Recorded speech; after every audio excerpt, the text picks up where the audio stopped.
about to even start. Get ready, like nothing you've seen before. Get ready, I'm about to even start.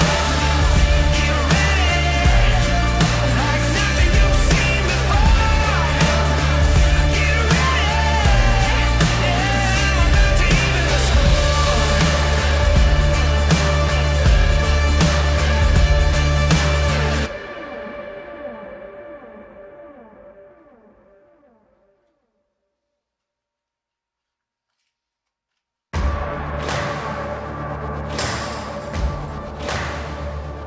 I got one more second to make up my mind, do or die. Each time I figure I'm taking control, just letting you know. These walls, they're mine. You better prepare for the thunder. You crossed the line.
Hey,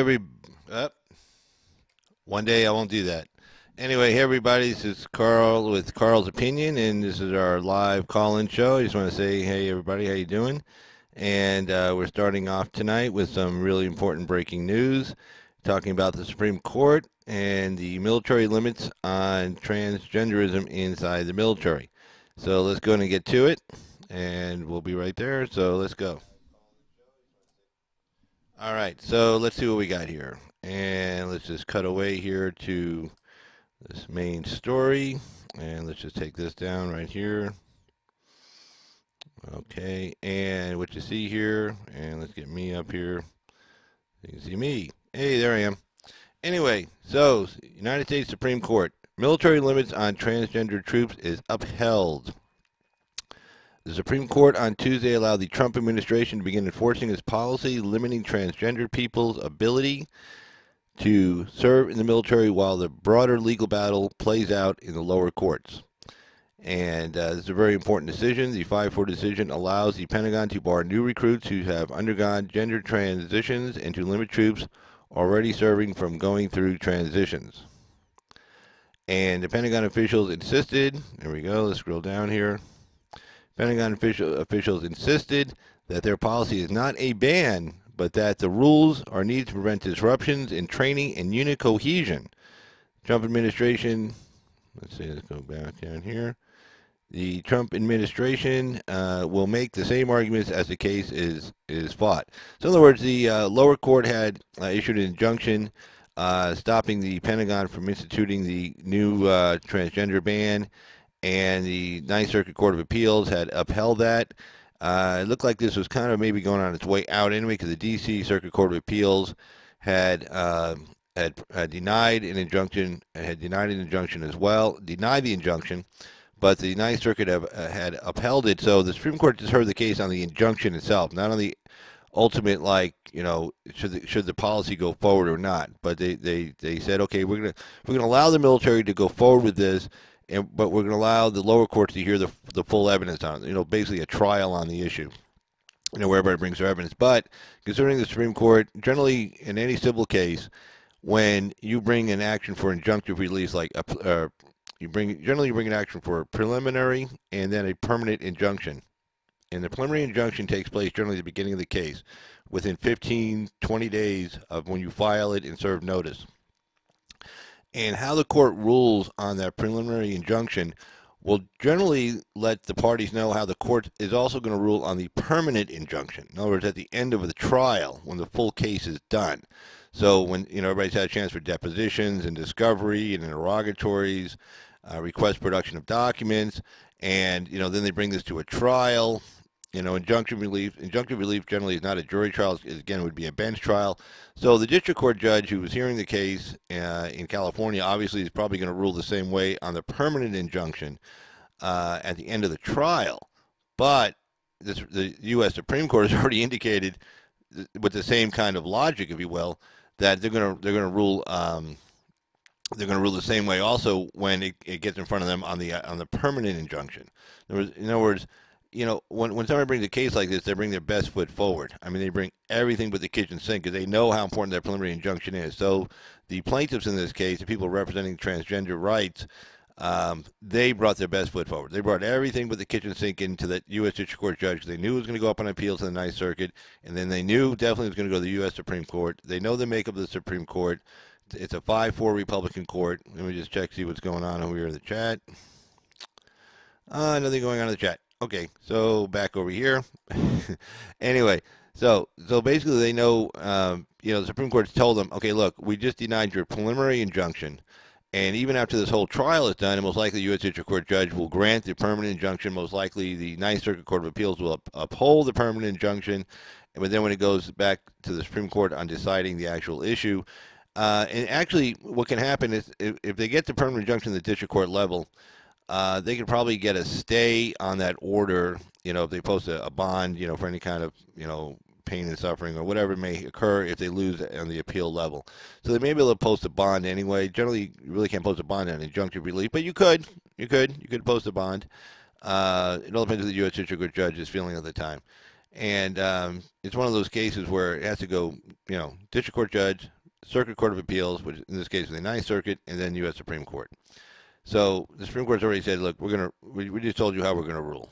It's 5-4. And, you know, basically you have the conservatives all standing together, the liberals all standing together on the 5-4 decision. Chief Justice Roberts, Samuel Alito, Clarence Thomas, Neil Gorsuch, and Brett Kavanaugh. Thank you, Donald Trump, for Neil Gorsuch and Brett Kavanaugh. And then, of course, the liberals on the other side, Stephen Breyer, Elena Kagan, Sotomayor, I always forget her first name, and then Ruth Bader Ginsburg, of course. The famous Ruth Bader Ginsburg. And this brings up an interesting point when it comes to the Supreme Court, is that, you know, elections do matter. Elections really do matter. And, you know, the evangelicals, even though Trump is not anything, he's not anything close to being an evangelical. I mean, the man committed adultery a gazillion times. His second wife was, he was committing adultery with against his first wife and the second, third wife, etc. Of course, all these comments and the salacious women he slept with and stuff. So he's not an evangelical, but the evangelical community is smart. And they said, well, we want some guarantees from you. We want our support. We want, we know you're not on our side on just about everything, but you want our support. We want conservative justices on the Supreme Court. We want conservative judges at the district court level. We want conservative judges at the Circuit Court of Appeals level. That's what we want from you, and you will have our support because we don't want to vote for Clinton because we know we're not going to get anything from her, and she's going to put liberal judges on the bench. And the liberals for decades now have been using the bench, the Supreme Court, and the judge in the courts to circumvent. Sorry, circumvent. It's not a word. Circumvent. The Congress when they can't get something through Congress or through a state legislature. So the conservatives are like, well, okay, we can do the same thing. Two can play that game, and they have. So anyway, so Trump went to the Federalist Society and said, hey, give me a list of judges that you approve of. Again, and the evangelicals totally on the same page with the Federalist Society. So they give him a list, like 30 judges or 40. I don't know how many. I can't remember. And so Trump came out before the election and said, okay, these are the judges I'm going to choose from. And they were the list given to him by the Federalist Society. So the evangelicals were like, whoa, wow, we've never even been anything close to being promised anything like that before, ever in any election. And you know what? Hey, man, if you're going to do that, we're going to come out for you. And they came out strong, and there's your Midwestern states. Again, it's all part of the Midwestern state. I've talked about different issues in the Midwestern state as far as the black vote in the Midwestern states. You had the white women vote in the Midwestern states, and you had the evangelical votes in the Midwestern states. It was a close election. Every one of those votes counted. And so, sure enough, Trump has kept his promise. Okay, the only person they added to the list was Brett Kavanaugh, but evangelicals are fine with him. And especially with after this ruling, I mean, even though he kind of went on the Medicaid abortion issue, but it really wasn't a straight-on abortion issue. It was more of a Medicaid issue and, government rights and libertarian kind of stuff. So, they can forgive him a little bit on that. I mean, okay, give the guy a break. But anyway, on this one, he stood right by the other conservatives, and they said, no, we should give the military deference because it does go to esprit de corps, it goes to morale, it goes to unit cohesion, goes to readiness, and there's all kinds of regulations they have in place there saying, okay, look, you have to be like 18 months without, having any kind of transgender episode or going through an operation. In other words, you can't just join the military and say, oh, I need an operation, and then suddenly, there's a whole bunch of people missing from the unit. We're going to war. I can't. I have to get my operation. We're going to war. I don't know. I'm not sure if I identify as a man or a woman today. I don't know if I can shoot somebody or, oh, here comes a sexist comment, or bake them cookies. Oh, no, God, that's going to be terrible. But anyway, anyway, hey, Mo Jordan, yo, hey, Mr. Mo Jordan, how you doing there? Thanks for joining the chat. Much appreciated. But, yeah, so anyway, so elections matter. And that demonstrates it right in our face exactly how much elections matter. The 5-4 decision. And when Ruth Bader Ginsburg decides to retire, if she can't take it anymore, I mean, she's old. I mean, I was her age. She's got full pension, benefits, health benefits for the rest of her life. She's set. Unless she just wants to die on the bench. Look, I'll be honest with you, it's not just like she's saying, I'm going to hold on until Trump, leaves. I'm an attorney. A lot of attorneys, we're of the same kind of mindset. We're going to die at our desk or in a courtroom or something. I mean, it's just, we're just going to work till we drop. It's one of those things where, you really do need a license to do what we do because it's really stressful, but it can be a really challenging, really exciting and really fun as well. And not to mention, she's sitting on the Supreme Court. I mean, my God. I mean, that's like the ultimate gig for an attorney. I mean, you're sitting on the Supreme Court. I mean, who wants to walk away from that? I mean, what's she going to do if she walks away anyway? I mean, she seems like, throughout her life she's been, she's a liberal. I mean, I totally agree with her on just about everything. But from an attorney's point of view, what else is she going to do? I mean, this is like the single most exciting job you can do if you're an attorney. And if you wanted to be an attorney since you were like a kid, like I did since like 7, 8 years old, and I'm sure she was the same way, and and then suddenly she finds herself on the Supreme Court, like, my God, why would she want to walk away? I mean, why would you, again, what's she going to do? I mean, she gets to, hear important decisions. She gets to make rulings on those decisions. So I mean, I don't blame her on a personal level for wanting to stick around, because, I'd want to stick around too. I mean, who wants to give up that gig? All right, well, let's get to the next story here. Let's see what we got. Let's see. All right, we're going to go to another story here. All right, so let me bump this up for you guys so you can see the story better. There we go. All right, so the Supreme Court, you hear, gun case rejects DACA one. They didn't want to jump into the DACA issue. That's, there was a challenge to DACA, saying it's unconstitutional. The Supreme Court's like, we're not going to jump into this right now. And so, in fact, the headline from the Washington Times, again, this is the Washington Times. I'm a subscriber to it. I just want to shout out to the Washington Times. I think it's the best national newspaper out there. They call it, pretty straight. They got some never Trumpers on there, but, when all's said and done, it's a great newspaper, and I really like the articles they put out. Great writing, great reporting, great researching.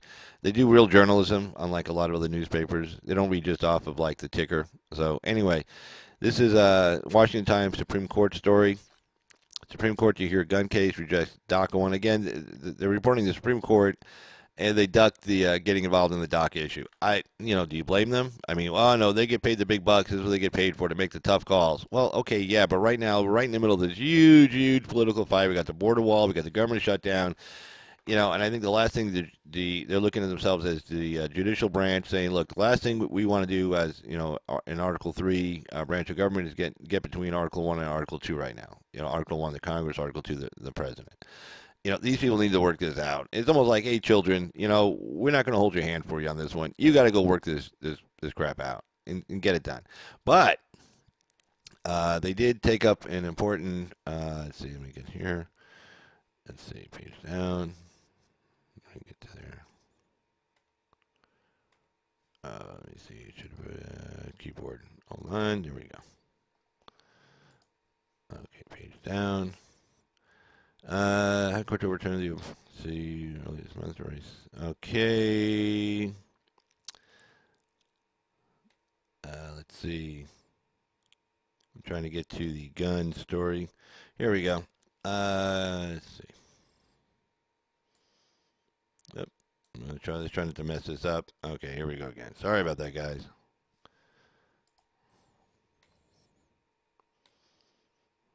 All right. Let's see. All right. Boom. Trying to get to it. Okay. Gun rights advocates had challenged the. Okay, here we go. While immigration was sidelined, the Supreme Court did signal it would touch on another major social issue of guns, with a case involving New York City's restrictions on transporting handguns. Gun rights advocates had challenged the rules, which restrict the transport of licensed handguns to and from firing ranges within the city and require that the guns remain locked and unloaded. Yeah, that's nice. So you keep your California has similar laws like that. So I hope that they get rid of this one, because basically you're at a rifle range, your gun range. You take your gun, you got to lock it up. Say somebody wants to rob you or something. And so let's see what the Federal Appeals Court had to say about that. Let's see. So let's go here. Page down. Let's see. A Federal Appeals Court last year upheld an earlier U.S. District Court ruling that the transport ban, I'm sure they're going to say was constitutional. Let's get to the very top here. Doesn't violate the First or Second Amendments or the Commerce Clause of the Constitution, nor does it violate the plaintiff's fundamental right to travel. But the New York State Rifle and Pistol Association said that was like telling New Yorkers that they are free to golf beyond city limits, just not with their own clubs, the lawyers argued. The case is the first significant gun litigation the justices have agreed to hear in a decade. The Second Amendment advocates said the importance of this case cannot be overstated. The Supreme Court's decision to hear this case sets the stage for affirming the individual right to self-defense outside of the home. Said, you got to remember, the Second Amendment is the right to keep and bear arms. Okay, there's a word and. It didn't say or. It didn't say just keep, because, say, oh, you keep a gun in the house. Well, yeah, okay, that's one part of the sentence. To keep, and then you have and, not or, and bear arms. Okay, it doesn't mean bear arms inside your house. I mean, that's redundant. Nobody would write something stupid like that. It doesn't make any sense. It's like, yes, you can keep a gun in your house, and you can bear it while you're in your house. Well, of course you can. And, that's not, if you can keep it in your house, of course you can just walk around with it. There's no restriction. You can't walk around with it, especially when they're writing this back in 1789, I think it was, the Second Amendment. So, and bear, well, bear means to bear arms, carry arms. Where? Outside your home, not in your home. So that's important. So again, the Washington Times goes on to say, excuse me a sec. Washington Times goes on to say, where is it? The case, the Justice Department says that the ruling trampled on. Okay, hold on. Well, shit. What do I do here? Yep. It appears. Let's see. Page up. There we go. The Supreme Court's decision to hear the case sets the stage for affirming. The individual right to self-defense outside of the home, as I said Chris Cox, Executive Director of the National Rifle Association's legislative lobbying arm. Meanwhile, gun control advocates said they had feared that the appointment of Justice Brett Kavanaugh, Brett Kavanaugh, no, not Brett Kavanaugh, Anyway, the appointment of Justice Brett Kavanaugh would pave the way for more gun-related challenges reaching the Supreme Court. Yes, they would, because it takes 4 justices to agree to hear a case. And Brett is a big Second Amendment dude. He's a real man, Brett Kavanaugh, real man. You know what I mean? He's a real man. Drinks beer from what I hear. So anyway, it appears our fears are coming true, said Chris Brown, president of the Brady campaign and Center to Prevent Gun Violence. Generally, guys like that generally cause more gun violence. Gun safety laws in our country will no doubt continue to see challenge after challenge in court. Well, again, the liberals were using the courts for decades to circumvent the Congress and the state legislatures. So, us conservatives, hey, man, what's good for the goose is good for the gander. What's good for a liberal is good for a conservative. Sorry, if you want to go to the courts and cry all the time, well, guess what? We're not going to go and cry because, we're conservatives. We don't cry. Real men don't cry. We're going to go to the courts and yell and scream and get in your face. That's what we do. And we're going to make our voices heard, etc. But anyway, so see, challenge after challenge in court. So let it be known, we will be there. Oh, God, a threat from an SJW. We should be concerned. The SJWs are going to be there. Oh, my God, look out. Snowflake alert, snowflake alert. We will be there every time to defend. Here we go, let's see. We will be there every time to defend them, and we are ready. We are ready for this fight. Oh, God. You bring the pillows. Anyway, still to be seen is what the justice will do with the census case. Okay, that's another case. A federal district judge early this month ruled Commerce Department Wilbur Ross broke procedural laws when he added a question regarding citizenship to the next census in 2020. Of course, a judge appointed by President Obama said Ross disregarded the advice of experts who said asking about citizenship would scare perhaps 5% of the people away from responding to the census, thus skewing the count. Judge said that ran afoul of the Administrative Procedure Act. Basically, Administrative Procedure Act is like, okay, if you're going to, it's almost like adding a regulation, which you find in the Code of Federal Regulation. Code of Federal Regulations, CFRs. Okay, for every, not for every single statute, but for most statutes. Like Title 26, USC 1342. I just made that up. But anyway, that's a real site. I mean, it's a site. The citation is not real specifically. It could be. But, that format, the form is correct. You're going to have a regulation, that explains how the law should be interpreted. And it's not done through Congress, it's done through the administrative agencies. So in this case, with the census, I guess it's under the Commerce Department. And if they want to add a regulation, I guess they're saying they're adding a word to this, like adding a regulation. You have to put it out for a review. You have to have experts come in and write opinions, and you have the counter experts and counter opinions, and everybody gets to look at it. And because it's a very powerful thing, because most of these things take place without anybody knowing anything about it, and they just get through. and a lot of a lot of your rights can or cannot be taken away from you. So they say, okay, fine, but here's the way you have to go about it. So I guess what the U.S. District Court judge is saying, Wilbur Ross, Secretary of the Commerce Department, didn't follow all the proper procedures. He violated the Administrative Procedure Act. I don't know if he did or he didn't. I didn't go back and look behind this. Maybe the judge is just being real hard-nosed and said you didn't dot every I and cross every T because he's just looking for results. Judges are people too. Just let you know. Excuse me.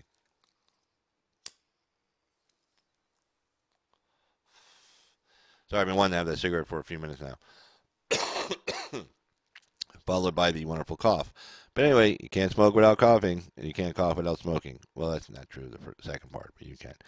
But, okay, so I'm not sure we follow the Administrative Act or not, but let's go back to the, let's see, let's get back to, where were we, on guns. So let's see here. Page up. There was a nice gun story down below here. I mean, up top. I can find it. Well, let's see. We'll get back to. Let's see. There we go. Okay, here's an interesting story here. This one I like too. This was interesting. This comes out of the state of Missouri. Foster parents challenge Missouri's concealed carry rule. Okay, so let's see. James Attaway has a concealed carry permit and can have firearms in his car when he's driving around town. But under Missouri's regulations, he's required to have his guns locked away when his foster son is with him. Mr. Attaway and his wife, Julie, filed a lawsuit last week saying those rules violate their Second Amendment rights to bear arms for self-protection and questioning the need for stricter rules involving, let me put this down, stricter rules involving households with foster children. Well, yeah, because, I mean, if the state says you're safe enough to have a foster kid, and they pay you actually, like $500 a month for each kid, depending what state you're in, $350, $500, whatever it is. Then they're saying, hey, you already checked this out. You did an FBI background check on us. You did a criminal records background check on us. You did probably not necessarily a psych eval, but you probably had to meet with some kind of counselor to make sure you weren't crazy or some kind of a sex molester, child pedophile. And you're saying we're cleared all the way through on that. You're saying I have to keep my guns locked up. So if somebody breaks into my house, one, neither can I protect myself nor my wife, but I also can't protect a foster kid you just told me I need to protect and take care of. And he's like, he has a good point. It doesn't make any sense. So he went on to say, and this is quoted in, again, the Washington Times, there are other people who don't foster at all because of this issue. Their attorney, David Singali, told the Washington Times. They say they don't want to give up their ability to defend themselves, defend our family, including the foster children. There you go. Missouri Department of Social Services regulations say foster parents are not allowed. Yeah, well, don't get me started on Department of Social Services, Child Family Protection, Department of Child and Family Services. I think those people, most of them, are just morons. They're idiots. I'll say it out loud. I've said it to their face. I think most of the people who work for Division of Child and Family Services don't know what they're doing. They have an axe to grind. Maybe they were abused when they were kids. I don't know. I've caught them lying in court under oath. I've seen judges catch them lying under oath in court, concealing facts like, the foster dad was in a psych ward, a psych hospital for 3 months when he was supposed to be watching the kid, and they were told not to tell the judge nor the attorney for the children or anybody else. So I don't have a lot of respect for them. So most of these people just are looking for a job. They need a paycheck, and they probably abuse the children, and that's why they take these jobs. And, they just like having the thumb on somebody. So that's my opinion about that. But anyway, let's continue. Missouri Department of Social Services regulations say foster parents are not allowed to possess a gun that is not locked away. Ammunition and firearms must be stored separately inside of a home or vehicle. One lawyer read the regulations allowing a foster parent to carry a concealed firearm around his biological children, but not a foster kid. Exactly, this is how stupid it is. Another interpreted the policy as preventing a foster parent from carrying a concealed firearm around any child. Alan Gottlieb, founder of the Second Amendment Foundation, which joined the Attaways in their challenge, said similar cases are being fought in Illinois and Michigan. He said other states may, he said other states, where is he? What is it? Founder, okay, here we go. He said other states may have the same kind of policies, though he didn't have a full national tally. The case amounts to tests of the Supreme Court's ruling a decade ago that firearm ownership is a personal right belonging to individual Americans. Let's take a look here. Go to the top of the story. The Justice of the Times said the right is not absolute, and some restrictions are constitutional.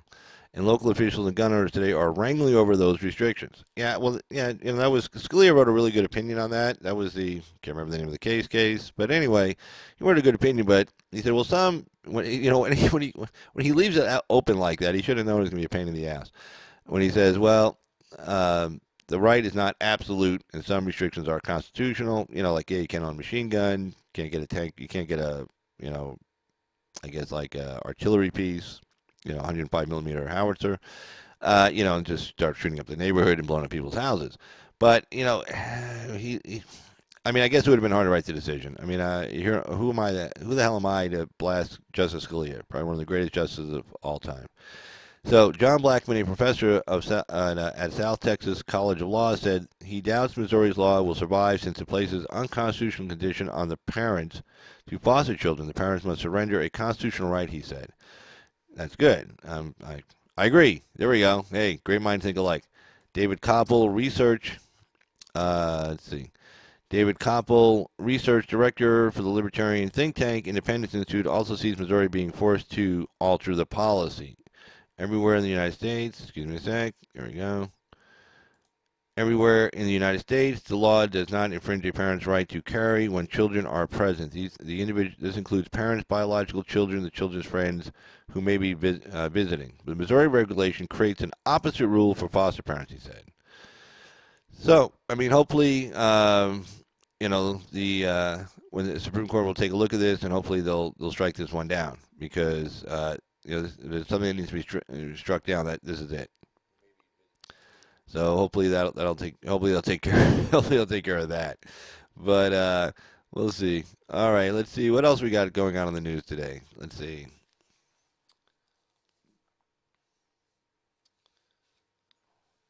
All right, and let's see. Let's go here. Let's cut away, and I'm gonna move where my picture is. So just give me a second.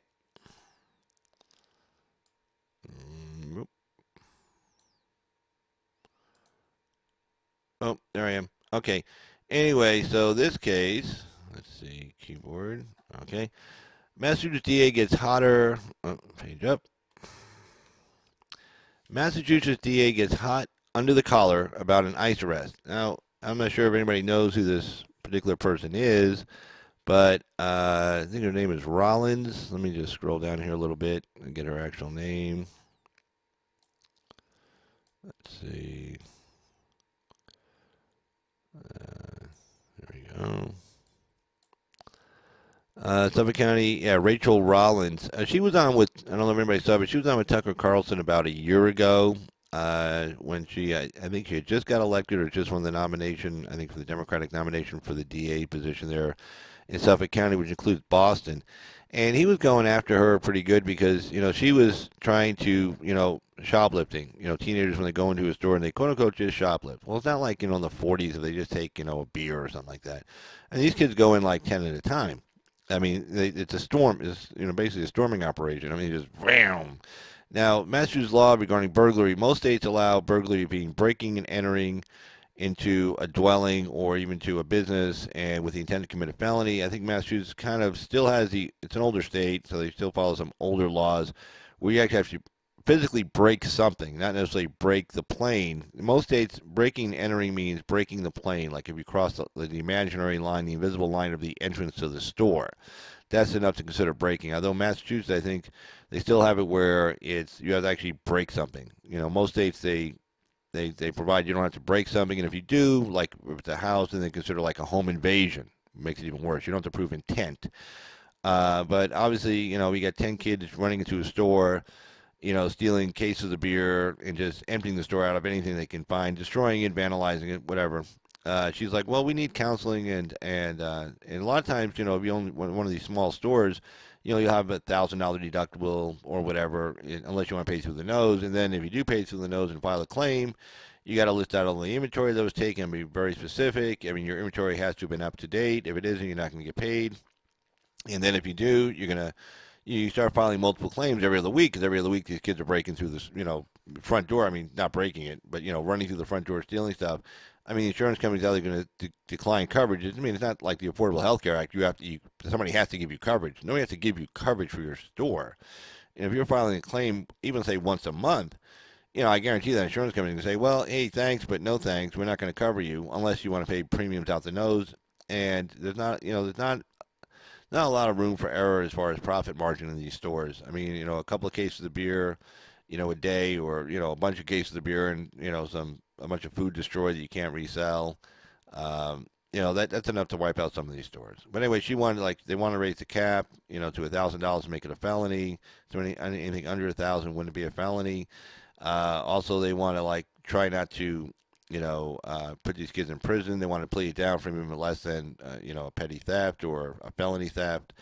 And they say, well, they can always, store owner can always recover the property. Well, kids steal a couple of cases of beer, what they can do, bring back the empty cans? I mean, come on, that's not going to happen.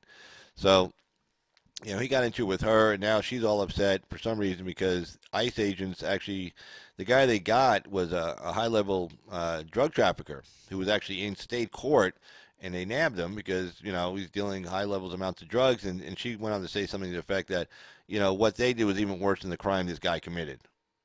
Well, I don't know how the hell she could say that. I mean, that's amazing. So he's committing drug dealing on a high level, a lot of weight. And what ICE did by grabbing him and then getting the hell out of this country was worse than him dealing drugs, selling it to children, to other people, causing deaths, destruction among families and everything in the community. And she went on to say that. So I mean, she's one of those. A bunch of DAs got elected in the last round and 2 years before that. Basically, just real social justice warrior types, all George Soros funded, backed, everything. He had one in Chicago, one in Philadelphia, one in Corpus Christi, this one here in Boston. Just people who just want to open the doors and let everybody out. And that's the best way to do it. We're going to just help everybody by not locking them up. And I'm a criminal defense attorney, and I win a lot of cases. Tell you this straight up, I win a lot of cases. But to have a policy where let people walk out the door. I get assigned to represent somebody, or somebody hires me to represent them.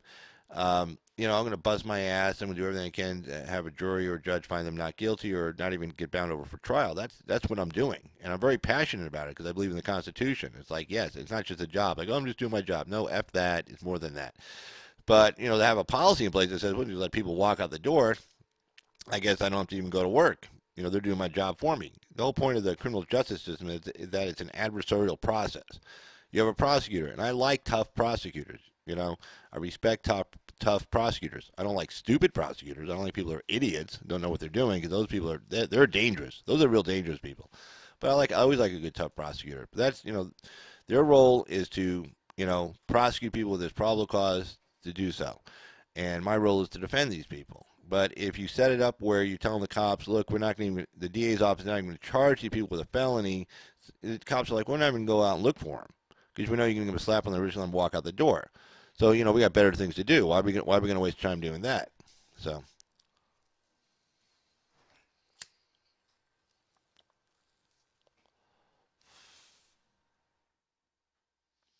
anyway, all right, let me just turn this up a little bit right here. So anyway, so she's all ticked off about that, which sounds kind of crazy, and I don't know, I really don't know what her problem is. But anyway, again, I think it might be, I think she's just one of those social justice warrior types, and she just wants to, her idea is that if you don't arrest these people, which she knows if she tells the cops we're not going to prosecute them, then she knows these people aren't going to get arrested, because the cops aren't going to go out and look for anybody, and maybe that's what she wants. Maybe she wants lawlessness. Maybe she's one of those socialist types that wants lawlessness in the streets, and by lawlessness, it'll bring about social change in the country, and we'll all be better for it. But anyway, I tell you what, that's pretty much all the stories I was going to cover this evening. So I just want to thank everybody who's been watching. We didn't have any call-ins tonight, but there's a live call-in number there, 775-273-8970 on the top left-hand corner. But I do want to just thank everybody. I'm going to let you guys go with some music. So let me find something good for you guys to listen to. Let's see. There we go. Now we can find it. There we go. All right, guys, take care.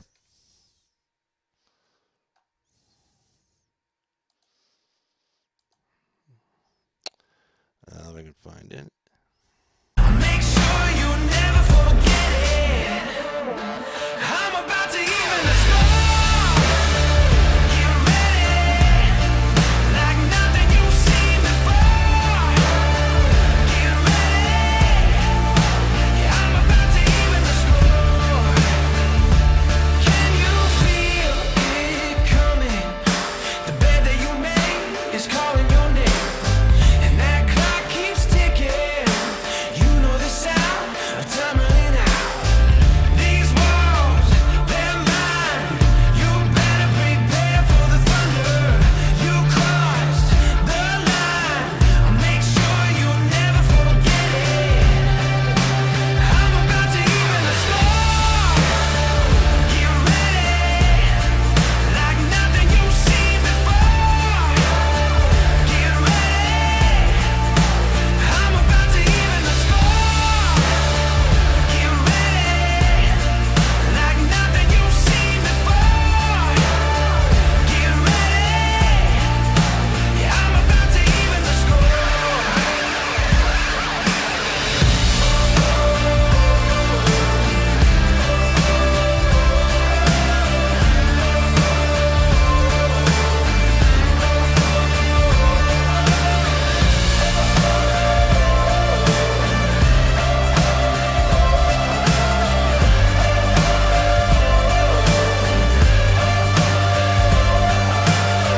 These walls, they're mine. You better prepare for the thunder. I'm about to even